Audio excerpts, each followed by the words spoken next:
High everyone, welcome to Educationwala. আমি আজহারউদ্দিন হালদার তোমাদের সঙ্গে রয়েছি আরও একটা নতুন ভিডিওতে। সবাইকে স্বাগত জানাই। আজকে আমাদের আলোচ্য বিষয় হচ্ছে মাধ্যমিক শিক্ষা কমিশন বা মুদালিয়ার কমিশন বা সেকেন্ডারি এডুকেশন কমিশন 1952 টু 1953। এটা হচ্ছে ভারতবর্ষের দ্বিতীয় শিক্ষা কমিশন, সেই সম্পর্কে আজকে আমরা আলোচনা করব। তার আগে অবশ্যই আমাদের চ্যানেলে যারা নতুন, চ্যানেলটাকে সাবস্ক্রাইব করে দেবে, পাশে থাকা বেল আইকনটা প্রেস করে দেবে, যাতে করে আমাদের সমস্ত ভিডিওর আপডেটস তোমাদের কাছে সবচেয়ে প্রথম চলে আসে। অবশ্যই আমাদের ভিডিওটা তোমাদের বেশি বেশি বন্ধু বান্ধবীদের মধ্যে শেয়ার করে দেবে, লাইক করবে, আর অবশ্যই যে সমস্ত বিষয় তোমাদের আরও জানতে চাও বা ভিডিওটা কেমন হয়েছে সেই সম্পর্কে কমেন্ট করবে। শিক্ষার অন্যতম একটি স্তর হচ্ছে মাধ্যমিক শিক্ষা স্তর। এই শিক্ষা সম্পর্কে ব্রিটিশ শাসনাধীন ভারতবর্ষে 1882 খ্রিস্টাব্দে হান্টার কমিশন গঠন করা হয়েছিল। সেই কমিশন কিন্তু মাধ্যমিক শিক্ষা সংক্রান্ত বিভিন্ন সুপারিশ করেছিল। তারপর আমাদের ভারতবর্ষ যখন স্বাধীন হলো, আমরা জানি প্রথম যে শিক্ষা কমিশন গঠন করা হলো সেটা বিশ্ববিদ্যালয় শিক্ষা কমিশন। সেই বিশ্ববিদ্যালয় শিক্ষা কমিশন এবং তারাচাঁদ কমিটি যেটা গঠন করা হয়েছিল প্রাথমিক শিক্ষার জন্য, সেখানে কিন্তু মাধ্যমিক শিক্ষা সংক্রান্ত বিভিন্ন সুপারিশ করা হয়েছে। রাধাকৃষ্ণন কমিশনে সেখানে বলা হয়েছে, our secondary education is the weakest link in our educational machinery and it's remains urgent reforms. অর্থাৎ কি, আমাদের যে মাধ্যমিক শিক্ষা সেটা হচ্ছে আমাদের শিক্ষা ব্যবস্থার অন্যতম একটি দুর্বল অংশ, এবং যেটাকে খুব তাড়াতাড়ি আমাদেরকে সারতে হবে, বা খুব তাড়াতাড়ি যার হচ্ছে আমাদের সংশোধন করা প্রয়োজন। তো সেই তালে মাধ্যমিক শিক্ষা সংক্রান্ত বা মাধ্যমিক শিক্ষার নির্দিষ্ট একটি রূপরেখা তৈরি করার ক্ষেত্রে একটা কমিশন তৈরি করার দরকার হলো। তো সেই জন্য ভারত সরকার কী করলো, মাধ্যমিক শিক্ষা কমিশন গঠন করলো। মাধ্যমিক শিক্ষা কমিশন যখন গঠন করা হলো, কার নেতৃত্বে গঠন করা হলো? লক্ষণস্বামী মুদলিয়ার, ডক্টর লক্ষণস্বামী মুদলিয়ার, যিনি ছিলেন মাদ্রাজ বিশ্ববিদ্যালয়ের উপাচার্য। তার নেতৃত্বে বিখ্যাত শল্য চিকিৎসক, যিনি ওয়ার্ল্ড হেলথ অর্গানাইজেশনের সভাপতিও ছিলেন বা চেয়ারম্যান ছিলেন তিনি। তো সেই ডক্টর লক্ষণস্বামী মুদলিয়ার আমরা জানি, যিনি বিশ্ববিদ্যালয়ের শিক্ষা কমিশনেরও সদস্য ছিলেন। তার নেতৃত্বে গঠন করা হলো মাধ্যমিক শিক্ষা কমিশন বা সেকেন্ডারি এডুকেশন কমিশন। ঠিক আছে, তাহলে প্রথমেই আমরা কি জানলাম যে মাধ্যমিক শিক্ষা কমিশনের সভাপতি কে ছিলেন? ডক্টর লক্ষণস্বামী মুদলিয়ার, যিনি ছিলেন মাদ্রাজ বিশ্ববিদ্যালয়ের উপাচার্য। ঠিক আছে, ক্লিয়ার হয়েছে? তারপরে আমরা জানব এই কমিশন কবে গঠন করা হয়েছে। যেহেতু আমাদের এমসিকিউ প্রশ্ন আসবে, সেই প্রশ্নের ক্ষেত্রে আমাদের প্রত্যেকটা বিষয় সুন্দরভাবে জানতে হবে। আমাদের সেই প্রতিটা চ্যাপ্টার সম্পর্কে, এখানে আমাদের শিক্ষা কমিশন সম্পর্কে সুন্দর করে আমরা একটা চক আউট করে নেব, নিয়ে সেইটার মাধ্যমে আমরা পড়াশোনাটা করব। তাহলে কমিশন গঠন করা হয়েছে কবে? 23শে সেপ্টেম্বর 1952, 1952-তে তাহলে কমিশন গঠন হয়েছে। সেই কমিশন মাধ্যমিক শিক্ষা, তৎকালীন যে শিক্ষা ব্যবস্থা মাধ্যমিক, সেইটা নিয়ে পর্যালোচনা করেছে, যেগুলো আমরা বিস্তারিত জানবো। সেখানে কী কী ত্রুটি তাদের মনে হয়েছে বা প্রচলিত শিক্ষা ব্যবস্থাতে কেমন কেমন ব্যবস্থা ছিল সেগুলো জানবো পরে। তারপরে তারা কি করেছে সেইটা দেখার পরে নিজেদের মতো করে একটা রিপোর্ট পেশ করেছে। সেই রিপোর্টের মধ্যে তারা সুপারিশগুলো করেছে যে কোন কোন মাধ্যমিক শিক্ষার লক্ষ্য কী হবে, তার পাঠ্যক্রম কী হবে, তার কাঠামো কী হবে, নারী শিক্ষার ক্ষেত্রে কেমন কেমন ব্যবস্থা নেওয়া হবে, সমস্ত কিছু তারা আলোচনা করেছে। রিপোর্ট পেশ করেছে কবে? 29শে অগাস্ট 1953, 1953 সালের 29শে অগাস্ট তারা পেশ করেছে রিপোর্ট। আর এই কমিশন যে সুপারিশ পেশ করেছিল তার পৃষ্ঠা সংখ্যা ছিল 311টা। এটা অবশ্যই ভালোভাবে তোমরা নোট ডাউন করবে। 311, কিছু কিছু বইয়ে ভুল রয়েছে, কোথাও 321, 331 দেওয়া রয়েছে, কিন্তু অ্যাকচুয়াল ফিগারটা হচ্ছে 311। ঠিক আছে, আর এর হচ্ছে অধ্যায় কটা ছিল? 16টি অধ্যায় ছিল। সদস্য সংখ্যা হচ্ছে 9 জন, তার মধ্যে 7 জন ভারতীয় আর 2 জন হচ্ছেন বিদেশি সদস্য। এর আগে আমরা জেনেছি বিশ্ববিদ্যালয়ে যে শিক্ষা কমিশন ছিল বা রাধাকৃষ্ণন কমিশন ছিল, সেখানে আমাদের 7 জন ভারতীয় সদস্য ছিলেন আর 2 জন ছিলেন বিদেশি, 3 জন ছিলেন বিদেশি সদস্য। কিন্তু এই কমিশনে আমরা দেখতে পাবো হচ্ছে আমাদের 7 জন ভারতীয় সদস্য আর 2 জন হচ্ছে বিদেশি সদস্য। সদস্য শুধু বলবো না, সদস্যাও বলতে হবে, কারণ তার মধ্যে অবশ্যই 2 জন মহিলা ছিলেন। আচ্ছা, এবার আমরা সেই সদস্যদের নামগুলো জেনে নেব। 7 জন ভারতীয় সদস্য কারা কারা? প্রথমেই আমরা জানলাম ডক্টর লক্ষণস্বামী মুদলিয়ার, যিনি মাদ্রাজ বিশ্ববিদ্যালয়ের উপাচার্য ছিলেন, আর তার পূর্বে তিনি ওয়ার্ল্ড হেলথ অর্গানাইজেশন বা WHO এর চেয়ারম্যান ছিলেন।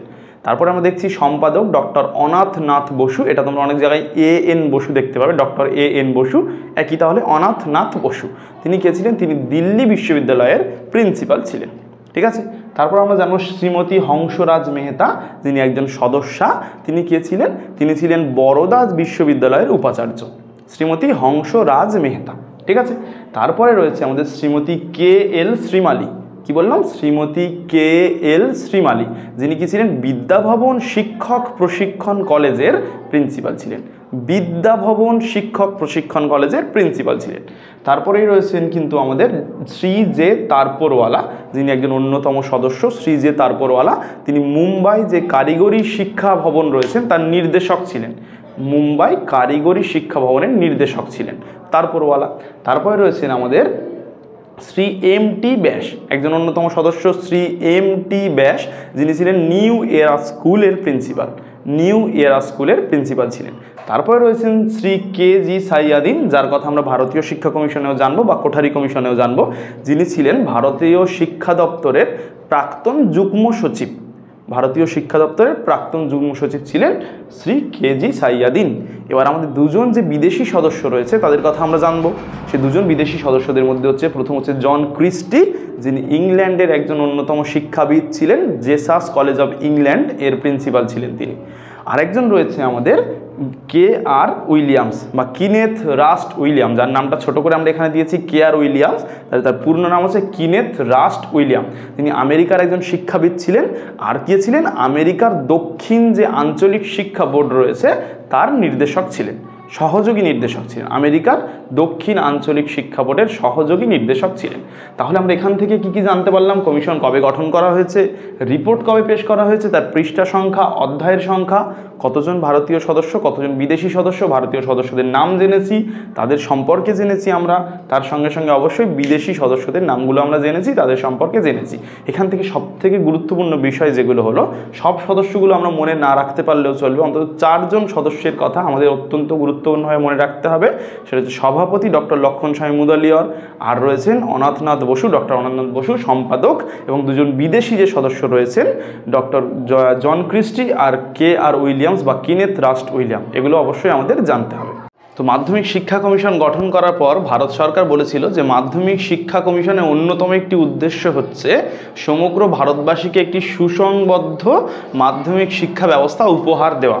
তো ভারত সরকার মাধ্যমিক শিক্ষা কমিশনকে বা মুদলিয়ার কমিশনকে যে সমস্ত বিষয় সম্পর্কে সুপারিশ করতে বলেছিলেন বা যে সমস্ত বিষয়কে বিচার করার কথা বলেছিলেন, সেই বিচার্য বিষয়গুলো আমরা জেনে নেব। প্রথমে হচ্ছে মাধ্যমিক শিক্ষার লক্ষ্য নির্ধারণ। মাধ্যমিক শিক্ষার প্রধান লক্ষ্য কি হবে, যে মাধ্যমিক স্তরের শিক্ষার্থীরা যে পড়াশোনা শিখবে বা শিক্ষা অর্জন করবে তার প্রধান লক্ষ্য কী হবে। এইখানে কিন্তু প্রচলিত শিক্ষা ব্যবস্থা থেকে লক্ষ্যের একটু চেঞ্জ হয়েছে, সেটা হচ্ছে বৃত্তিমূলক শিক্ষার প্রচুর একটা প্রাধান্য দেওয়া হয়েছে, সেটা আমরা পরবর্তীতে জেনে নেব। তারপরে রয়েছে মাধ্যমিক শিক্ষার পুনর্গঠন। আমরা যেমনটা আগে বলেছি যে রাধাকৃষ্ণন কমিশনে বলা হয়েছিল যে আমাদের উইকেস্ট পয়েন্ট বা দুর্বলতম অংশ হচ্ছে কিন্তু মাধ্যমিক শিক্ষা ব্যবস্থা। তাহলে সেই প্রচলিত শিক্ষা ব্যবস্থাটা পরিবর্তন করে নতুন করে পুনর্গঠন করতে হয় মাধ্যমিক শিক্ষাটা, তার কথা এখানে বলা হয়েছে। তারপর বলা হয়েছে পাঠ্যক্রমের পরিবর্তন, প্রচলিত যে পাঠ্যক্রম রয়েছে সেটা পরিবর্তন করে বৃত্তিমূলক পাঠ্যক্রমের উপর গুরুত্ব দেওয়া হবে, সেই জন্য পাঠ্যক্রম সম্পর্কিত সুপারিশ করার জন্য বলেছে বা বিচার করার জন্য বলেছে। তারপর বলা হয়েছে বিদ্যালয়গুলির পুনর্বিন্যাস। এর আগে যে মাধ্যমিক বিদ্যালয়গুলো ছিল বা উচ্চ বুনিয়াদী যে বিদ্যালয়গুলো ছিল সেইগুলো পুনর্বিন্যাস করতে হবে, তার শ্রেণী কেমন স্ট্রাকচার তৈরি হবে সমস্তটার কথা আলোচনার কথা বলা হয়েছে। তবে বুনিয়াদী শিক্ষার সঙ্গে মাধ্যমিক শিক্ষার সমন্বয়, যে আমাদের স্বাধীনতার আগে থেকেই যে বুনিয়াদী শিক্ষা ব্যবস্থার একটা প্রচলন ঘটে আসছে বা গান্ধীজির নেতৃত্বে বা জাকির হোসেনের নেতৃত্বে, পরবর্তীতে আমরা দেখব যে বুনিয়াদী শিক্ষার জন্য অনেক কাজকর্ম করা হয়েছে। তো সেই বুনিয়াদী শিক্ষার সঙ্গে মাধ্যমিক শিক্ষার একটা লিঙ্ক আপ করতে হবে। বুনিয়াদী শিক্ষা আমরা সবাই জানি যে একটা বৃত্তিমূলক শিক্ষা ব্যবস্থা, তার সঙ্গে মাধ্যমিক শিক্ষার একটা সুন্দরভাবে সমন্বয় সাধন করতে হবে যাতে কিনা ভারতবাসী উপার্জনক্ষম হয়ে ওঠে। তারপরে কী রয়েছে, বিভিন্ন মাধ্যমিক বিদ্যালয়ের সঙ্গে সম্পর্ক। মাধ্যমিক বিদ্যালয়ের বিভিন্ন শ্রেণী রয়েছে, তাদের মধ্যে পারস্পরিক একটা সম্পর্ক গড়ে তুলতে হবে বা বিদ্যালয়গুলির মধ্যে যে সম্পর্ক সেই সংক্রান্ত সুপারিশ করার কথা বলা হয় বা সেই সংক্রান্ত বিচার করার কথা বলা হয়। তার সঙ্গে প্রাথমিক শিক্ষা এবং মাধ্যমিক শিক্ষার মধ্যে যে একটা সমন্বয় সাধন, একটা যেন নির্দিষ্ট একটা স্রোত অনুযায়ী চলতে থাকে বা নির্দিষ্ট একটা লেয়ারে সেটা পরপর ধাপে ধাপে চলতে থাকে, সেই লিঙ্ক আপটা বজায় রাখতে হবে। সেক্ষেত্রে সুপারিশ করার কথা বলা হয়। শিক্ষক নিয়োগ সংক্রান্ত, মাধ্যমিক বিদ্যালয়ে কেমন ধরনের শিক্ষক নিয়োগ করা হবে সেই সংক্রান্ত সুপারিশ করার কথা বলা হয়। তার সঙ্গে সঙ্গে অবশ্যই কি পরীক্ষা এবং মূল্যায়ন ব্যবস্থা। এখানে কিন্তু কিউমুলেটিভ রেকর্ড কার্ড বা সারা বছর ধরে ধারাবাহিক একটা নিরবিচ্ছিন্ন মূল্যায়ন, তার কথা পরবর্তীতে বলা হয়েছে। এই সমস্ত বিষয় সম্পর্কে তাহলে আমাদের মাধ্যমিক শিক্ষা কমিশনে বিচার করা হয়েছে। কমিশন বিভিন্ন বিষয়গুলো বিচার করার পরে দেখলো যে প্রচলিত যে শিক্ষা ব্যবস্থা রয়েছে সেখানে কিন্তু অনেকগুলো ত্রুটি দেখতে পাওয়া যাচ্ছে। সেই ত্রুটিগুলো নিয়ে প্রথম তারা পর্যালোচনা করলো। সেই ত্রুটিগুলো আমরা একে একে জেনে নেব। প্রথমে হচ্ছে তখন যে শিক্ষা ব্যবস্থা প্রচলিত ছিল সেটা কিন্তু বাস্তব জীবনের সঙ্গে তার কোনো সম্পর্ক ছিল না। বাস্তব জীবন থেকে অনেক যান্ত্রিক পদ্ধতি নির্ভর তার পড়াশোনার ব্যবস্থা ছিল মাধ্যমিক শিক্ষাক্ষেত্রে। তার সঙ্গে ছিল বৈচিত্র্যহীন পাঠ্যক্রমের তেমন কোনো বৈচিত্র্য ছিল না, শুধুমাত্র তত্ত্বগত জ্ঞান ছিল যেগুলো কিন্তু বাস্তব জীবনে তেমনভাবে কাজে লাগানো যাচ্ছে না, সেরকম একটা পাঠ্যক্রম ছিল। মাতৃভাষাকে অবহেলা, সেইখানে প্রধানত ইংরেজি ভাষাকে অত্যন্ত গুরুত্ব দেওয়া হয়েছিল। তাহলে যদি আমাদের একটা প্রশ্ন আছে সে মাধ্যমিক শিক্ষা কমিশনের পূর্বে যে মাধ্যমিক শিক্ষা ব্যবস্থা ছিল সেখানে কোন ভাষাকে অধিক গুরুত্ব দেওয়া হয়েছে? ইংরেজি ভাষাকে। এছাড়া অন্যান্য যে মাতৃভাষা বা ভারতীয় ভাষা তাদেরকে কিন্তু ততটা গুরুত্ব দেওয়া হয়নি। তাহলে নিষ্পান শিক্ষণ পদ্ধতি, সেই সময় যে শিক্ষণ পদ্ধতি ছিল সেটা যান্ত্রিক শিক্ষণ পদ্ধতি। সেখানে শুধুমাত্র ডেমনস্ট্রেশন মেথডে ছেলেমেয়েদের পড়ানো হতো, শিক্ষক শুধুমাত্র নিজের মতো করেই পড়িয়ে যেতেন, এরকম একটা ব্যবস্থা। তো সেখান থেকে সেই শিক্ষণ পদ্ধতি চেঞ্জ করে পরবর্তীকালে উন্নত মানের শিক্ষণ পদ্ধতি করা যায়। কমিশন কিন্তু সেই ব্যাপারে সুপারিশ করেছে। ত্রুটিপূর্ণ পরীক্ষা পদ্ধতি, সেখানে পরীক্ষা পদ্ধতির মধ্যে বিভিন্ন ত্রুটি দেখা যায়, সেটাই কিন্তু ছিল মাধ্যমিক পরীক্ষা পিছিয়ে পড়ার ক্ষেত্রে অন্যতম একটি কারণ। ত্রুটিপূর্ণ শিক্ষণ পদ্ধতি বা পরীক্ষা পদ্ধতি। বিদ্যালয়ের সংখ্যা কম, মাধ্যমিক শিক্ষাক্ষেত্রে বিদ্যালয়ের সংখ্যা অত্যন্ত কম ছিল, যেই জন্য সমস্ত শিক্ষার্থীরা কিন্তু বিদ্যালয়ে অংশগ্রহণ করতে পারতো না। পরবর্তীকালে অনেক বেশি বিদ্যালয় এর জন্য কমিশন সুপারিশ করে, বহুমুখী বিদ্যালয়ের জন্য সুপারিশ করে। অভিযোজনে ব্যর্থতা, শিক্ষার্থীরা যাতে শিক্ষা গ্রহণের পর পরিবর্তিত সমাজে বা বাস্তব সমাজে এসে সে হচ্ছে অভিযোজন করতে সক্ষম হবে, সেই বিষয়ে কিন্তু কোনো কিছু লক্ষ্য রাখা হয়নি মাধ্যমিক শিক্ষাক্ষেত্রে। আর্থিক দুরবস্থা, সেই সময় আমাদের ভারতবর্ষে আমরা জানি সবাই মাধ্যমিক শুধুমাত্র মাধ্যমিক কেন, সমস্ত শিক্ষাক্ষেত্রে কিন্তু আর্থিকভাবে অনেকটা পিছিয়ে ছিল, আর্থিকভাবে আমরা কম বিনিয়োগ করতে পারছিলাম। তো সেই আর্থিক দুরবস্থার কথা তুলে ধরা হয়েছে। সহপাঠক্রমিক কার্যাবলী, বিভিন্ন শারীরিক মানসিকভাবে শিক্ষার্থীদের সুস্থ রাখার জন্য বর্তমানে তোমরা জানো সহপাঠক্রমিক যে কার্যাবলী রয়েছে, নাচ গান, খেলাধুলা, কবিতা আবৃত্তি, ড্রয়িং বা বিভিন্ন ধরনের আমাদের কম্পিউটার গেমস রয়েছে, বিভিন্ন এই যে আমাদের সহপাঠক্রমিক কার্যাবলীগুলো আমরা বর্তমানে শিক্ষাক্ষেত্রে ব্যবহার করছি, তার কিন্তু তেমন কোনো ব্যবস্থা ছিল না। তো আমরা দেখলাম প্রচলিত শিক্ষা ব্যবস্থার অনেক ত্রুটি রয়েছে। কমিশন কিন্তু এই সমস্ত ত্রুটিগুলো জানতে পেরেছে। পারাপান্তে কিন্তু কমিশন পিছিয়ে পড়েনি বা সেই ত্রুটিগুলো নিয়ে কিন্তু হাহুতাশ করেনি। তারা বলেছে যে এই সমস্ত ত্রুটি থাকলেও আমরা ভবিষ্যতে এই ত্রুটিগুলোকে সুন্দরভাবে মেরামত করে মাধ্যমিক শিক্ষা ব্যবস্থাকে সুসংগঠিত করব। এবার আমরা মাধ্যমিক শিক্ষা কমিশন বা মুদালিয়ার শিক্ষা কমিশনে বিভিন্ন যে সুপারিশ রয়েছে সেইগুলো জেনে নেব। কী কী সুপারিশ রয়েছে তার মধ্যে প্রথম যে সুপারিশটা আমরা জানবো সেটা হচ্ছে মাধ্যমিক শিক্ষার লক্ষ্য সংক্রান্ত, লক্ষ্য বা উদ্দেশ্য কী হবে সেটা সংক্রান্ত কমিশন যে সুপারিশ করেছে সেখানে আমরা দেখব প্রথমেই রয়েছে জাতীয় সম্পদের মানোন্নয়ন। আমাদের ভারতবর্ষের যে জাতীয় সম্পদগুলো রয়েছে তার মানোন্নয়নের জন্য কি প্রকৃত নাগরিক সৃষ্টি করতে হবে বা উন্নত মানব সম্পদ তৈরি করতে হবে, শিক্ষিত মানব সম্পদ তৈরি করতে হবে, যারা কিনা সমস্ত যে আমার সম্পদ রিসোর্সগুলোকে কাজে লাগিয়ে জাতীয় সম্পদের মানটাকে অনেক বেশি বৃদ্ধি করবে। তারপরে হচ্ছে যোগ্য নাগরিক সৃষ্টি। এক্ষেত্রে অবশ্যই একটা বিষয় আমাদের মনে রাখতে হবে যে প্রকৃত গণতান্ত্রিকতা বোধ সম্পন্ন নাগরিক আমাদের গড়ে তুলতে হবে। গণতান্ত্রিকতা বোধ সম্পন্ন নাগরিক গড়ে তুলতে হবে। যোগ্য নাগরিক গঠন করতে হবে কেমন, যে নাগরিকরা গণতান্ত্রিক হবে, নিজের অধিকারটা যেমন তারা বুঝে নেবে তার সঙ্গে সঙ্গে পার্শ্ববর্তী আমাদের যে সমস্ত লোকজন রয়েছে তাদের অধিকারটাও বুঝে দিতে সাহায্য করবে, এরকম নাগরিক আমাদেরকে গঠন করতে হবে। নেতৃত্ব গ্রহণের যোগ্যতা অর্জন, আমরা জানি যে বিশ্ববিদ্যালয়ের শিক্ষা কমিশন থেকে সেখান থেকেই চেষ্টা করা হচ্ছে ভারতীয়দের মধ্যে থেকে প্রকৃত নেতাকে তুলে আনা, লিডারশিপ কোয়ালিটিটাকে বিল্ড করা। তার মাধ্যমেই তো দেশটা এগিয়ে যাবে, তাই না? প্রকৃত যদি নেতা পাই আমরা বিভিন্ন ক্ষেত্রে, শিক্ষাক্ষেত্রে, বিজ্ঞানের ক্ষেত্রে, কৃষিক্ষেত্রে, প্রত্যেকটা ক্ষেত্রে আমরা যদি যোগ্য নেতা পাই তার নেতৃত্বে আমরা দেশটাকে এগিয়ে নিয়ে যেতে পারবো। এই জন্য নেতৃত্বের কথা বলা হয়েছে এইখানে। শিক্ষার্থীর ব্যক্তিত্বের যে বিকাশ রয়েছে, শিক্ষার্থীর যে সেলফ ডেভেলপমেন্ট, তার যে পার্সোনালিটি ডেভেলপমেন্ট, তার উপর গুরুত্ব দিতে হবে মাধ্যমিক স্তরে, যেটা অত্যন্ত গুরুত্বপূর্ণ একটা বিষয়।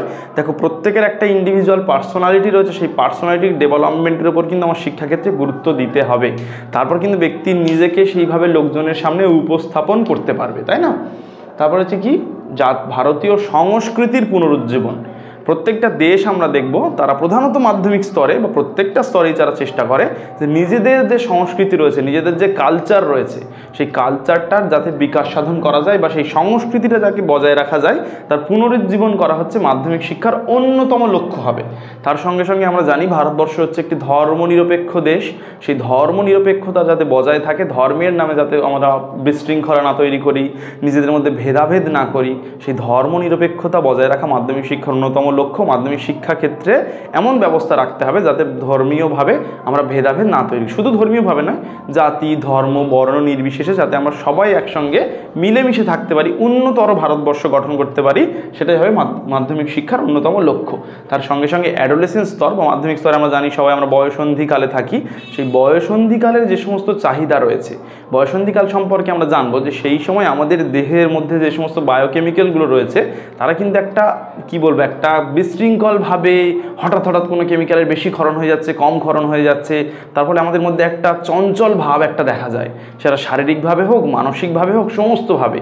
আমরা নিজেদের সবসময় একা একা ফিল করি, বন্ধুত্বের গ্রুপে থাকতে চাই, তারপর হচ্ছে বাবা মাদের সঙ্গে আমাদের একটা মতানৈক্য গড়ে ওঠে, অনেক সময় মনে হয় যে তারা আমাদেরকে ছোট ভাবছে না বড় ভাবছে, আমরা সেটা বুঝতে পারছি না। তাহলে বয়সন্ধিকালের একটা নির্দিষ্ট চাহিদা রয়েছে। এই বয়সন্ধিকালটাকে কিন্তু ঝড়ঝঞ্ঝার বয়স বলা হয়ে থাকে, তাই না? এই সময়টা তোমরা যতটা নিজেদের সামলে নিতে পারবে, তাহলে পরবর্তীকালে কিন্তু সেইভাবে আমার কেরিয়ার গ্রাফ বলো বা নিজের জীবন বলো একটা উন্নতর পর্যায়ে আমরা দেখতে পাবো। সেই বয়সন্ধিকালে যে সমস্ত চাহিদা রয়েছে সেগুলো গুরুত্ব দিতে হবে। তার সঙ্গে সঙ্গে শিক্ষার্থী চাহিদার বিকাশে সহায়তা করতে হবে। শিক্ষার্থী যে চারিত্রিক বিকাশ করবে, তার মধ্যে যে একটা চরিত্রগত একটা বিকাশ করবে, সেখানে আমাদেরকে সহযোগিতা করতে হবে। আর অবশ্যই ভারতবর্ষ আমরা জানি বিভিন্নভাবে কুসংস্কারাচ্ছন্ন ছিল, সেই কুসংস্কার দূর করার ক্ষেত্রে মাধ্যমিক শিক্ষা অত্যন্ত গুরুত্বপূর্ণ। মাধ্যমিক শিক্ষার মাধ্যমে কিন্তু আমরা কুসংস্কার দূর করতে পারবো, সেই প্রচেষ্টা করা হয়েছে। আর নিরক্ষরতা দূরীকরণ, শিক্ষার্থীরা তো অবশ্যই বিদ্যালয়ে এসে শিক্ষা গ্রহণের মাধ্যমে নিজেরা নিরক্ষর থাকবে না, তার সঙ্গে সঙ্গে তাদের পারিপার্শ্বিক যে পরিস্থিতি রয়েছে, তার বাড়ির লোকজন রয়েছে, তার গ্রামের লোকজন রয়েছে, পাড়া প্রতিবেশী, তাদের মধ্যে যাতে নিরক্ষরতা আমরা কমাতে পারি, সেক্ষেত্রে আমাদের সেই জন্য মাধ্যমিক শিক্ষার লক্ষ্যের দেখা হয়েছে। আর বৃত্তিমূলক দক্ষতা একটা মোস্ট ইম্পর্টেন্ট, যেটা মাধ্যমিক শিক্ষা কমিশনে আমরা দেখব, যেখানে বারবার করে চাওয়া হয়েছে যারা শিক্ষার্থীরা শুধুমাত্র পরপর ডিগ্রি অর্জন না করে তার সঙ্গে সঙ্গে তারা বৃত্তিমূলক কিছু কাজ করতে পারে, যাতে কিনা ভবিষ্যতে তাদের পেশার যে চাহিদা সেটা পূরণ হবে। এই ক্ষেত্রে অত্যন্ত গুরুত্ব দেওয়া হয়েছে। তাহলে মাধ্যমিক শিক্ষার একটি অন্যতম লক্ষ্য হচ্ছে বৃত্তিমূলক দক্ষতা অর্জন করা। তাহলে এই শিক্ষার লক্ষ্যগুলো তোমরা চাইলে লিখে ফেলো, না হলে স্ক্রিনশট করে ফেলো। দলীয় শিক্ষা কমিশন বা মাধ্যমিক শিক্ষা কমিশনের যে শিক্ষা কাঠামোটা তারা দিয়েছিল সেটা আমরা এক্ষুনি জেনে নেব। সেখানে দু ধরনের শিক্ষার তারা জন্য বলেছে। অ্যাকচুয়ালি এটা মাধ্যমিক শিক্ষা কমিশন হলেও প্রাথমিক ক্ষেত্রে কাঠামোটি কেমন হবে তার কথা এখানে বলা হয়েছে। প্রাথমিক শিক্ষা ক্ষেত্রে কী হবে, শিক্ষার প্রকৃতিতে আমরা দেখতে পাচ্ছি প্রাথমিক শিক্ষা বা নিম্ন বুনিয়াদী শিক্ষা। প্রাথমিক শিক্ষার ক্ষেত্রে 4 বছরের শিক্ষা হবে, আর বুনিয়াদী শিক্ষার ক্ষেত্রে 5 বছরের শিক্ষা হবে, প্রথম থেকে চতুর্থ শ্রেণী বা প্রথম থেকে পঞ্চম শ্রেণী।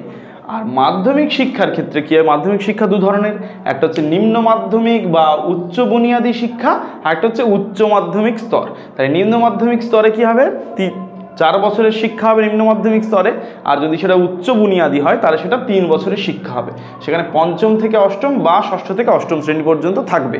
আর উচ্চ মাধ্যমিক স্তরে কী হবে, 3 বছরের উচ্চ মাধ্যমিক শিক্ষা হবে নবম থেকে একাদশ শ্রেণী পর্যন্ত। তাহলে এখানে আমরা প্রধানত দেখো পুরো স্ট্রাকচারটা দুটো শিক্ষা কাঠামো কিন্তু দেখতে পাচ্ছি। যদি প্রাথমিক স্কুল হয় তাহলে সেখানে কী হয়, প্রাথমিক শিক্ষা ক্ষেত্রে 4 বছরের প্রাথমিক শিক্ষা, আচ্ছা 4 বছরের হচ্ছে আমাদের কি নিম্ন মাধ্যমিক শিক্ষা, আর 3 বছরের উচ্চ মাধ্যমিক শিক্ষা, এই 11 বছর আমাদের টোটাল হলো। আর যদি সেটা বুনিয়াদী স্কুল থেকে সে পড়াশোনা করে যায় তাহলে প্রথমে 5 বছরের নিম্ন বুনিয়াদী, 3 বছরের উচ্চ বুনিয়াদী, আর 3 বছরের উচ্চ মাধ্যমিক শিক্ষা, তাহলে টোটাল 11 বছর। এটা কিন্তু অত্যন্ত গুরুত্বপূর্ণভাবে আমাদের ভালোভাবে বুঝতে হবে যে হচ্ছে শিক্ষা কাঠামোটা কী বললাম। যদি প্রাথমিক শিক্ষাটা সে হচ্ছে কোনো প্রাথমিক বিদ্যালয় থেকে নেয় তাহলে 4 বছরের নিম্ন প্রাথমিক শিক্ষা পাবে সে বা প্রাথমিক শিক্ষা পাবে, তারপরে কি পাবে, 4 বছরের নিম্ন মাধ্যমিক শিক্ষা পাবে, আর উচ্চ মাধ্যমিক স্তরে তো 3 বছরের জন্য রয়েছে নবম থেকে একাদশ শ্রেণী পর্যন্ত। আর যদি সে বুনিয়াদী বিদ্যালয় থেকে পড়াশোনা করে তাহলে প্রথমে কি নিম্ন বুনিয়াদী শিক্ষা 5 বছরের জন্য, যেটা হবে কি প্রথম থেকে পঞ্চম শ্রেণী পর্যন্ত। তার সঙ্গে কি হবে, উচ্চ বুনিয়াদী যেটা রয়েছে ষষ্ঠ থেকে অষ্টম শ্রেণী পর্যন্ত, আর উচ্চ মাধ্যমিক স্তরে 3 বছর পড়তে হবে নবম থেকে একাদশ শ্রেণী পর্যন্ত। তাহলে এই হলো আমাদের মুদালিয়র শিক্ষা কমিশন বা মাধ্যমিক শিক্ষা কমিশনের শিক্ষা কাঠামো। 11 বছরের শিক্ষা কাঠামো আরও একবার ভালোভাবে বলে দিচ্ছি, তোমরা এটা স্ক্রিনশট করে নাও বা নোট ডাউন করে নাও। যদি সে প্রাথমিক বিদ্যালয় থেকে পড়াশোনা করে তাহলে প্রাথমিক স্তরে 4 বছর পড়বে, 4 বছর কি করবে, নিম্ন মাধ্যমিক স্তরে পড়াশোনা করবে, আর তারপরে কি করবে, 3 বছরের উচ্চ মাধ্যমিক স্তরে পড়াশোনা করবে। আর যদি বুনিয়াদী বিদ্যালয় থেকে পড়াশোনা করে তাহলে 5 বছরের নিম্ন বুনিয়াদী, 3 বছরের উচ্চ বুনিয়াদী, আর হচ্ছে কি আমাদের উচ্চ মাধ্যমিক স্তরে 3 বছর। এই হচ্ছে আমাদের 11 বছরের শিক্ষা কাঠামো। এবার আমরা শিক্ষার পাঠ্যক্রমটা দেখে নেব। আমাদের পাঠ্যক্রম যেখানে সেটা নিম্ন মাধ্যমিক স্তরে একটা পাঠ্যক্রম রয়েছে আর উচ্চ মাধ্যমিক স্তরে আলাদা পাঠ্যক্রম রয়েছে। নিম্ন মাধ্যমিকের পাঠ্যক্রমগুলো আমরা জেনে নেব। ভাষার কথা বলা হয়েছে, এখানে প্রধানত আঞ্চলিক ভাষা বা মাতৃভাষার উপর গুরুত্ব প্রদান করা হয়েছিল। তার সঙ্গে সঙ্গে সামাজিক শিক্ষা, যেগুলো সোশ্যাল সায়েন্সের যে সাবজেক্টগুলো রয়েছে সেগুলো আমাদের পড়তে হবে। সাধারণ বিজ্ঞান তার সঙ্গে পড়তে হবে, তার সঙ্গে গণিত থাকবে, কলা সঙ্গীত থাকবে, হাতের কাজ থাকবে, শিল্প থাকবে এবং শারীর শিক্ষা থাকবে। তাহলে নিম্ন মাধ্যমিক স্তরে দেখো একদম নর্মাল বিষয়গুলোই রয়েছে, কিন্তু ভাষা রয়েছে, সামাজিক শিক্ষা, সাধারণ যে বিজ্ঞান রয়েছে সেই বিজ্ঞান, গণিত, কলা, সঙ্গীত, হাতের কাজ বা হস্তশিল্প এবং শারীর শিক্ষা, এই সমস্ত বিষয় কিন্তু আমাদের নিম্ন মাধ্যমিক স্তরে পড়তে হচ্ছে। এবার আমরা জেনে নেব উচ্চ মাধ্যমিক স্তরের যে সমস্ত পাঠ্যক্রম রয়েছে সেইগুলো সম্পর্কে। উচ্চ মাধ্যমিক স্তরে আমরা পাঠ্যক্রমের ক্ষেত্রে দেখব দুটো প্রধান বিষয় রয়েছে, একটা হচ্ছে আবশ্যিক কিছু কেন্দ্রীয় বিষয় আর একটা হচ্ছে ঐচ্ছিক বিষয়। এই ঐচ্ছিক বিষয়টা কিন্তু আমাদের ক্ষেত্রে অত্যন্ত গুরুত্বপূর্ণভাবে বুঝতে হবে, সেটা আমরা পরে বুঝবো। ঐচ্ছিক বিষয়ে প্রধানত 7টি প্রবাহ রয়েছে বা 7টি ধারা রয়েছে, তাকে সপ্ত প্রবাহ নীতি বলে। মুদালিয়ার কমিশনের অন্যতম একটি সুপারিশ হচ্ছে সপ্ত প্রবাহ নীতি। যদি তোমাদের একটা প্রশ্ন আসে যে সপ্ত প্রবাহ নীতি কোন কমিশনের অন্যতম সুপারিশ, তাহলে কিন্তু অবশ্যই মুদালিয়ার কমিশন বা মাধ্যমিক শিক্ষা কমিশনে তোমাদের টিক মারতেই হবে। তাহলে প্রথমে আমরা আবশ্যিক কেন্দ্রীয় বিষয়গুলো জেনে নেব, অত্যন্ত গুরুত্বপূর্ণ বিষয়, ভালো করে বুঝবে সবাই। সেখানে প্রথমে ভাষার কথা বলা হয়েছে। দুটো ভাষা পড়াশোনা করতে হবে। দেখুন, যেমন আমাদের বর্তমানে দুটো ভাষা পড়তে হয়, ফার্স্ট ল্যাঙ্গুয়েজ আর সেকেন্ড ল্যাঙ্গুয়েজ। ফার্স্ট ল্যাঙ্গুয়েজের ক্ষেত্রে আমরা আমাদের মাতৃভাষা বাংলা নিই, আর সেকেন্ড ল্যাঙ্গুয়েজের ক্ষেত্রে আমরা ইংলিশ পড়ি। তাই ঠিক তেমনই সেখানে কি করা হয়েছে, ভাষার ক্ষেত্রে প্রথমে মাতৃভাষা বা আঞ্চলিক ভাষা বা আমাদের যে প্রাচীন ভাষা রয়েছে তার কথা বলা হয়েছে। মাতৃভাষা, আঞ্চলিক ভাষা বা এখানে আমরা প্রাচীন ভাষাকেও রাখতে পারি, তো সেইখানে সেটা আমরা পড়ব। এটা ভাষা, প্রথম ভাষা আমরা পড়বো ফার্স্ট ল্যাঙ্গুয়েজ। দ্বিতীয় যে সেকেন্ড ল্যাঙ্গুয়েজ বা দ্বিতীয় ভাষার ক্ষেত্রে আমরা কি কি ভাষা বাছতে পারি, হিন্দি। তাহলে যার মাতৃভাষা নয় হিন্দি তারা কিন্তু হিন্দি নেবে, বাংলা, তেলেগু, তামিল বা যে কোনো ভাষা, ভারতীয় ভাষার লোকজন তারা সেকেন্ড ল্যাঙ্গুয়েজ হিসেবে হিন্দি রাখতে পারবে। যার মাতৃভাষা হিন্দি সে কিন্তু সেকেন্ড ল্যাঙ্গুয়েজে হিন্দিকে রাখতে পারবে না, তাহলে হিন্দি নিতে পারে। নাহলে প্রাথমিক ইংরেজির কথা বলা হয়েছে, যে আগে কখনো ইংরেজি পড়েনি, বুনিয়াদী স্তরে বলো, নিম্ন মাধ্যমিক স্তরে বলো, সে কিন্তু কখনো ইংরেজি পড়েনি, এমন কি সে কি নেবে, প্রাথমিক ইংরেজি নেবে। তারপরে কি ইংরেজি নিয়ে পড়াশোনা, তো সেখানে আমরা দেখছি যে প্রাথমিক স্তরে ইংরেজি পড়েছে, আগে কখনো ইংরেজি পড়েছে, সে কিন্তু নর্মাল ইংরেজিকে দ্বিতীয় ল্যাঙ্গুয়েজ হিসেবে, সেকেন্ড ল্যাঙ্গুয়েজ হিসেবে নিতে পারে। তাছাড়া কি নিতে পারবে, একটি আধুনিক ভারতীয় ভাষা সে নিতে পারবে। আধুনিক ভারতীয় ভাষাটা অবশ্য হিন্দি বাদে হতে হবে, অন্য যে কোনো আধুনিক ভারতীয় ভাষা সে নিতে পারে। তাছাড়া কি করতে পারে, একটি আধুনিক ইউরোপীয় ভাষা বা একটি প্রাচীন ভাষা নিতে পারে। তাহলে বুঝতে হবে ভালো করে, প্রথমে কিন্তু আবশ্যিক ভাষা হচ্ছে মাতৃভাষা, আঞ্চলিক ভাষা বা প্রাচীন ভাষা। তাছাড়াও এই নিম্নলিখিত যে ভাষাগুলো রয়েছে সেইগুলোর মধ্যে থেকে সে যে কোনো একটা নিল। তারপরে কি করতে হবে, সে সমাজবিজ্ঞান পড়বে। প্রথম 2 বছরের জন্য শুধুমাত্র সমাজবিজ্ঞান পড়বে। উচ্চ মাধ্যমিক স্তরে ক বছরের ক্লাস, 3 বছরের, তার মধ্যে 2 বছর কিন্তু সে সমাজবিজ্ঞান পড়বে। তার সঙ্গে সঙ্গে গণিত আর যে সাধারণ বিজ্ঞান রয়েছে সেটা পড়বে। তার সঙ্গে একটা নতুন বিষয় পড়তে হবে, সেটা হচ্ছে হস্তশিল্প। সেখানে কাঠের কাজ হতে পারে, বিভিন্ন ধাতুর কাজ, সোনা রূপার যে কাজগুলো হয়, হীরের কাজ হতে পারে, সেগুলো করতে পারে, দর্জির কাজ হতে পারে, সেলাই হতে পারে। তাছাড়াও কি হতে পারে, বয়ন, বুনন, যেগুলো সোয়েটার বোনা থেকে শুরু করে এই সমস্ত কাজগুলো হতে পারে, তাঁত বোনা হতে পারে। এছাড়াও টাইপোগ্রাফি, যেটা টাইপরাইটারের কাজ আগেকার দিনে তোমরা জানো, সবাই হতো। এছাড়াও উদ্যান কৃষি বা বাগান বা পরিচর্যা করা, এই সমস্ত হস্তশিল্পের কথা বলা হয়েছে। তাহলে আবশ্যিক বিষয়ের মধ্যে আমরা 4টে বিষয় জেনেছি।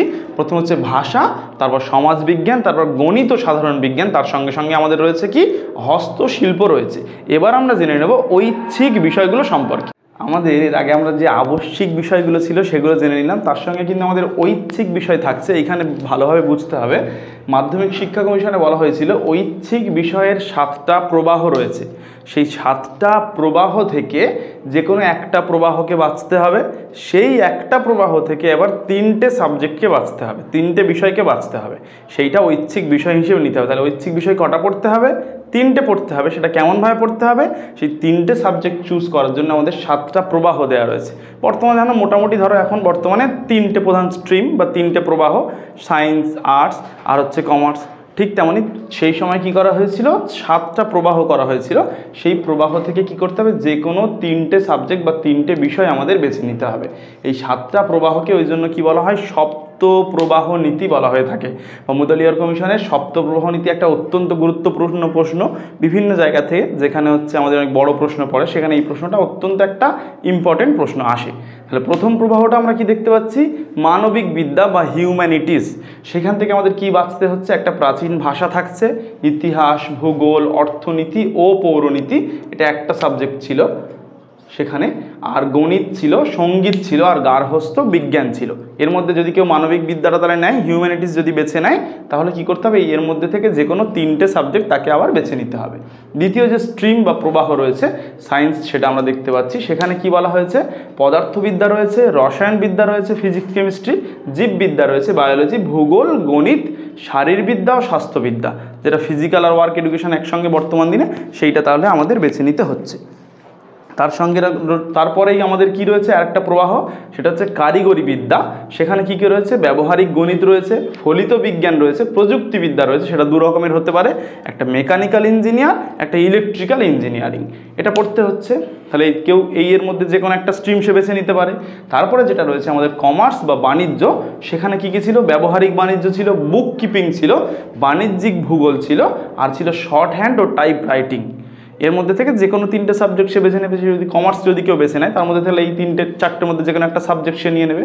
তারপরে কৃষিবিদ্যা বা এগ্রিকালচারাল, যেটা সেখানে কী কী ছিল, সাধারণ কৃষিবিদ্যা ছিল, পশুপালন ছিল, বাগান তৈরি ছিল, কৃষি রসায়ন ছিল, আর ছিল উদ্ভিদবিদ্যা। এর মধ্যে থেকে যে কোনো 3টে সাবজেক্ট সে বেছে নিতে পারে। তারপরে আমাদের রয়েছে ফাইন আর্টস বা চারুকলা। সেখানে কি চারুকলার ইতিহাস, চিত্রাঙ্কন, মডেলিং, সঙ্গীত, নৃত্য ছিল তার সঙ্গে, সেটা অ্যাড করা হয়নি, তাহলে নৃত্য একটা সাবজেক্ট ছিল। তো সেই চারুকলার মধ্যে যদি কেউ সেই চারুকলা স্ট্রিমটা বেছে নেয়, তাহলে এর মধ্যে থেকে যে কোনো একটা সাবজেক্ট নিয়ে 3টে সাবজেক্ট সে পড়বে। তারপরে যেটা আমাদের ছিল গার্হস্থ্য বিজ্ঞান ছিল। গার্হস্থ্য বিজ্ঞানের মধ্যে কি কি আছে, গার্হস্থ্য অর্থনীতি, পুষ্টিবিদ্যা, নিউট্রিশন যেটা, রন্ধন আছে, আর হচ্ছে মাতৃত্ববিদ্যা, আর ছিল গৃহ পরিচালনা। তাহলে এই সমস্ত বিষয়গুলো রয়েছে। 7টা প্রধান প্রবাহ রয়েছে বা 7টা স্ট্রিম রয়েছে। সেই 7টা স্ট্রিমের মধ্যে আবার অনেকগুলো সাবজেক্ট রয়েছে। তাহলে কি করতে হবে, এই 7টা প্রবাহের মধ্যে থেকে যে কোনো একটা প্রবাহকে বাছতে হবে প্রথমে, আর সেই প্রবাহ থেকে যে কোনো 3টে সাবজেক্ট নিয়ে পড়তে হবে। তাহলে পাঠ্যক্রমটা পুরোপুরি কেমন দাঁড়ালো, দুটো ভাগে দাঁড়ালো। একটা আবশ্যিক বিষয় রয়েছে কেন্দ্রীয়, সেই বিষয়গুলো আমরা আগে আলোচনা করে দিয়েছি। ভাষা ছিল, তার সঙ্গে আমার ছিল গণিত ছিল, সাধারণ বিজ্ঞান ছিল, সামাজিক বিজ্ঞান ছিল, হস্তশিল্প ছিল।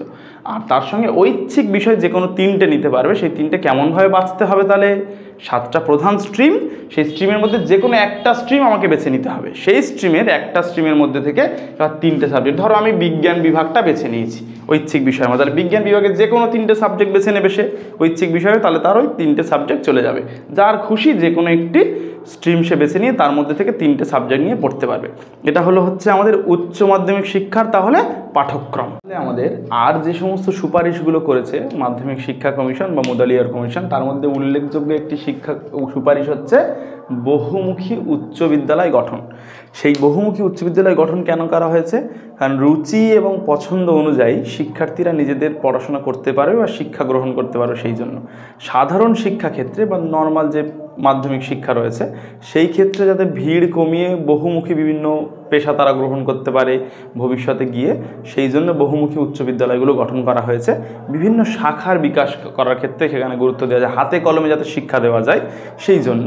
যেমন হচ্ছে কৃষিবিদ্যা বলো, বিভিন্ন হস্তশিল্প বলো, বিভিন্ন অন্যান্য যে কাজকর্ম রয়েছে সেগুলো করার জন্য। তার সঙ্গে কি স্বতন্ত্র কারিগরি যে বিষয়গুলো রয়েছে সেগুলো করার জন্য এখানে চেষ্টা করা হয়েছে। তারপরে রয়েছে আমাদের আরেকটা অন্যতম সুপারিশ হচ্ছে AICTE গঠন। কারণ কি all Indian council for technical education বা বিভিন্ন যে টেকনিক্যাল বিষয়গুলো রয়েছে সেইগুলো পড়াশোনার জন্য একটা কাউন্সিল গঠন করার তারা সুপারিশ করেছিলেন। আচ্ছা, বিভিন্ন ধরনের মাধ্যমিক বিদ্যালয় স্থাপনের সুপারিশ করেছে। সেই মাধ্যমিক বিদ্যালয়গুলি কেমন ধরনের মাধ্যমিক বিদ্যালয় হবে? নিম্ন মাধ্যমিক হবে 3 বছরের, যেখানে পড়াশোনা করানো হবে। তার সঙ্গে কি উচ্চ মাধ্যমিক বিদ্যালয় হবে, কৃষি বিদ্যালয় হবে, পাবলিক স্কুল হবে, আবাসিক বিদ্যালয়, বালিকাদের জন্য বিদ্যালয় হবে, কারিগরি বিদ্যালয়। আরেকটা অন্যতম গুরুত্বপূর্ণ ছিল, সেটা হচ্ছে আবাসিক দিবা বিদ্যালয়, মানে দিনের বেলা যাতে শুধুমাত্র থেকে খাওয়া দাওয়া করে শিক্ষার্থীরা পড়াশোনা করতে পারে তার জন্য সুপারিশ করা হয়েছিল। এছাড়াও কি সুপারিশ করা হয়েছে? পাঠ্যপুস্তক সংক্রান্ত সুপারিশ। পাঠ্যপুস্তক সংক্রান্ত সুপারিশের ক্ষেত্রে সেখানে বলা হয়েছে পাঠ্যপুস্তকের জন্য একটা নির্দিষ্ট জ্ঞানীজনদের নিয়ে একটা পাঠ্যপুস্তক কমিটি গঠন করা হবে। সেখানে একটা ফান্ড গঠন করা হবে যাতে উন্নত মানের বিভিন্ন ডেটা সমৃদ্ধ তথ্যপূর্ণ সেখানে একটা পাঠ্যপুস্তক গঠন করা যায়, পাঠ্যপুস্তক নির্বাচন করা যায়, সেক্ষেত্রে সেটা করা হবে। নিরপেক্ষতা যাতে বজায় রাখা যায়, জাতি ধর্ম বর্ণ নির্বিশেষে সবার সমস্ত সংস্কৃতিকে সমান মর্যাদা দিয়ে যাতে পাঠ্যপুস্তকগুলো রচনা করা যায় বা কোনো একটা নির্দিষ্ট জাতির প্রতি কোনো যাতে অবমাননা না করা হয় সেদিকে লক্ষ্য রেখে পাঠ্যপুস্তকগুলো করতে হবে, নির্বাচন করতে হবে, সেই জন্য তারা সুপারিশ করেছিল। এছাড়াও কি করতে হবে, যে আমাদের প্রচলিত যে পাঠ্যপুস্তকগুলো রয়েছে সেগুলোর পরিবর্তন সাধন করে নতুন সক্রিয়ভাবে যাতে শিক্ষার্থীরা অংশগ্রহণ করতে পারে, ঠিক তেমনই পাঠ্যপুস্তক গঠনের কথা এখানে বলা হয়েছে। এছাড়াও কি রয়েছে? এছাড়া রয়েছে আমাদের কি তারপরে শিক্ষণ পদ্ধতি সংক্রান্ত সুপারিশ। এই একঘেয়েমি যাতে ডেমনস্ট্রেশনমূলক বা একঘেয়েমি একটা প্রথাগত যে শিক্ষা পদ্ধতি রয়েছে, শিক্ষণ পদ্ধতি চলে আসছে, সেগুলো যাতে বন্ধ করা যায়, সেই জন্য নতুন নতুন শিক্ষা পদ্ধতি নিয়ে আসতে হবে। মূল্যবোধ থাকবে, সেখানে সক্রিয়ভাবে জ্ঞান অর্জনের একটা ব্যাপার থাকবে, সাথে শিক্ষার্থীরা নিজেরা সক্রিয় হয় এবং সেই শিক্ষণ পদ্ধতিতে অনেকটা জয়ফুল হয়, একটা ভালো একটা এনভায়রনমেন্ট তৈরি হয় যেখানে শিক্ষার্থীরা আনন্দের সঙ্গে শিক্ষা গ্রহণ করবে। ঠিক তেমনই একটা আমাদের শিক্ষণ পদ্ধতির সুপারিশ করা হয়ে থাকে। আমাদের পরীক্ষা সংক্রান্ত সুপারিশ। এই পরীক্ষা সংক্রান্ত সুপারিশের ক্ষেত্রে তারা বলেছে অভ্যন্তরীণ যে পরীক্ষাগুলো হবে সেগুলো বস্তুধর্মী পরীক্ষা হবে। এছাড়াও সারা বছর ধরে ধারাবাহিক নিরবিচ্ছিন্নভাবে পরীক্ষার কথা তারা বলেছে। সিআরসির কথা তারা বিশেষভাবে উল্লেখ করেছে বা কিউমুলেটিভ রেকর্ড কার্ডের কথা তারা উল্লেখ করেছে। এছাড়াও মাধ্যমিক স্তরে একটি বহির পরীক্ষা বা বাইরের কোনো বিদ্যালয়ে গিয়ে তারা পরীক্ষা দিতে হবে, এরকম পরীক্ষার জন্য তারা সুপারিশ করে থাকে। এছাড়া কি রয়েছে আমাদের পরবর্তী সুপারিশ? বিদ্যালয় প্রশাসন সম্পর্কিত সুপারিশ। সেখানে বলা হয়েছে মাধ্যমিক স্তরে বিদ্যালয়ে সেখানে এছাড়াও তারা পরীক্ষা ক্ষেত্রে গ্রেড সিস্টেমের কথা বলেছিল তারা। এই বিষয়টা আমাদের মনে রাখতে হবে যে গ্রেড সিস্টেমের কথা বলে কোন শিক্ষা কমিশন? তাহলে আমরা অবশ্যই মাধ্যমিক শিক্ষা কমিশন বা মুদলিয়ার শিক্ষা কমিশন। তারপরে বিদ্যালয় প্রশাসন সংক্রান্ত যে সুপারিশগুলো সেগুলো সেখানে তারা বলছে যে একটা মাধ্যমিক শিক্ষা বোর্ড গঠন করতে হবে রাজ্য স্তরে। এছাড়াও কেন্দ্রীয় উপদেষ্টা যে কমিটি রয়েছে তারা মাধ্যমিক শিক্ষা সংক্রান্ত বিভিন্ন উপদেশ দেবে বা সহযোগিতামূলক কাজকর্ম করবে। এছাড়াও বিদ্যালয় পরিচালন সমিতি গঠন করতে হবে যাতে মাধ্যমিক বিদ্যালয়গুলিকে সুন্দরভাবে পরিচালনা করা যায়। এছাড়াও অ্যাডমিনিস্ট্রেটিভ লেভেলে বিভিন্ন রকমের ট্রেনিংয়ের ব্যবস্থা করতে হবে যাতে প্রধান শিক্ষক বা অ্যাডমিনিস্ট্রেটর বা ম্যানেজার বলি আমরা, যা প্রশাসক বলি, তারা অত্যন্ত গুরুত্বপূর্ণভাবে মাধ্যমিক শিক্ষা ক্ষেত্রে তাদের অবদান রাখতে পারবে। এছাড়াও কি রয়েছে? শিক্ষক নিয়োগ সংক্রান্ত শিক্ষকদের যোগ্যতা অনুযায়ী বেতনের ব্যবস্থা করতে হবে। এছাড়াও কি করতে হবে? উন্নত মানের মেধা সম্পন্ন যাতে শিক্ষার্থীরা পরবর্তীকালে শিক্ষাকর্মে নিয়োজিত হয় সেই জন্য তার ব্যবস্থা করতে হবে। তাছাড়াও শিক্ষকদের ট্রেনিংয়ের সুব্যবস্থা করতে হবে। এরপরে আমরা দেখতে পাচ্ছি কি নারী শিক্ষা সংক্রান্ত সুপারিশ। এই কমিশন সুপারিশ করেছিল যে রাজ্য স্তরে চাহিদা অনুযায়ী পৃথক পৃথক নারী বিদ্যালয় গঠন করা যেতে পারে। এছাড়াও অভিভাবকদের যদি কোনো সমস্যা না থাকে তাহলে নারী পুরুষ সম সুবিধা সম্পন্ন সহযোগিতামূলক একটা নির্দিষ্ট পরিবেশ, আমরা যে কোয়েড স্কুল যেগুলো বলি, সেই সমস্ত বিদ্যালয়ে তারা পঠন পাঠনের সুযোগ সুবিধার কথা বলে। এছাড়াও কি অর্থ সংস্থান সংক্রান্ত সুপারিশ, সেখানে তারা সুপারিশ করে কেন্দ্র এবং রাজ্য স্তরে উভয় সরকারের দ্বারা যাতে মাধ্যমিক বিদ্যালয়গুলিকে অর্থ প্রদান করা হয়, বিদ্যালয়ের পরিকাঠামোগত উন্নয়ন থেকে শুরু করে বিদ্যালয়ের যাবতীয় যে সমস্ত খরচ রয়েছে সেটা কেন্দ্র এবং রাজ্য স্তরে যাতে সমানভাবে বন্টন হয় সেই দিকের জন্য কমিশন বিভিন্নভাবে সুপারিশ করে থাকে। তাহলে আমরা আজকে কি জানলাম? মাধ্যমিক শিক্ষা কমিশন বা মুদালিয়ার কমিশনের বিভিন্ন যে সুপারিশগুলো ছিল, মুদালিয়ার কমিশন কোন প্রেক্ষাপটে কোন পার্সপেক্টিভে গঠন করা হলো সেটা জানলাম, মুদালিয়ার কমিশনের সদস্যদের কথা জানলাম, সেখানে কবে গঠন করা হয়েছে, কবে তারা রিপোর্ট পেশ করেছে, সব কিছু সম্পর্কে জানলাম। প্রধানত এইখান থেকে একটা সাম আপ করতে চাইলে আমরা বা একটা জিস্ট বের করতে চাইলে আমরা বলতে পারবো যে মুদালিয়ার কমিশন প্রধানত মাধ্যমিক শিক্ষার যে উন্নতি সাধন সেইটার ক্ষেত্রে সুপারিশ করেছে। তারা 11 বছরের যে শিক্ষা পরিকাঠামো সেটা তুলে ধরার চেষ্টা করেছে, যাতে কিনা আমাদের মাধ্যমিক শিক্ষা ব্যবস্থা, যেটা আমাদের দুর্বলতম অংশ ছিল, সেটা যাতে সুস্থ এবং সবল হয়ে যায় এবং আমাদের শিক্ষা ক্ষেত্রে মাধ্যমিক ছেলেমেয়েরা আরও বেশি এগিয়ে যেতে পারে। এবং বিশেষ করে বৃত্তি শিক্ষার ক্ষেত্রে তারা কিন্তু অত্যন্ত বেশি গুরুত্ব প্রদান করেছে, কারণ তারা চেয়েছিল যে শিক্ষা অর্জনের পরে যাতে ছেলেমেয়েরা বিভিন্ন কর্মে নিয়োগের ক্ষেত্রে বা পেশা প্রবেশের ক্ষেত্রে অত্যন্ত গুরুত্বপূর্ণ বিষয় হয়ে দাঁড়ায়। তাহলে পরবর্তীতে আমরা আলোচনা করব ভারতীয় শিক্ষা কমিশন বা কোঠারি কমিশন সম্পর্কে। অবশ্যই ততদিন সবাই ভালো থাকবে, সুস্থ থাকবে, আর অবশ্যই আমাদের চ্যানেলের সঙ্গে থাকবে। ভিডিওটা অনেক অনেক বেশি করে শেয়ার করো, লাইক করো, আর অবশ্যই তোমাদের যা কিছু বলার আছে কমেন্টের মাধ্যমে আমাদের জানাও। আর আমাদের ডেসক্রিপশন বক্সে যে সমস্ত আমাদের টেলিগ্রাম চ্যানেল, ফেসবুক পেজের লিঙ্ক দেওয়া রয়েছে, তার মাধ্যমে আমাদের সঙ্গে যুক্ত হয়ে যেতে পারো। আর আমরা নতুন করে চিন্তা ভাবনা করছি যদি কোনো একটা হোয়াটসঅ্যাপ গ্রুপ ক্রিয়েটের মাধ্যমে আমরা এমসিকিউ প্রশ্ন এবং অন্যান্য বিষয়গুলো আলোচনা করতে পারি, সেরকম ব্যবস্থা করার। সবাই ভালো থাকবে, থ্যাংক ইউ।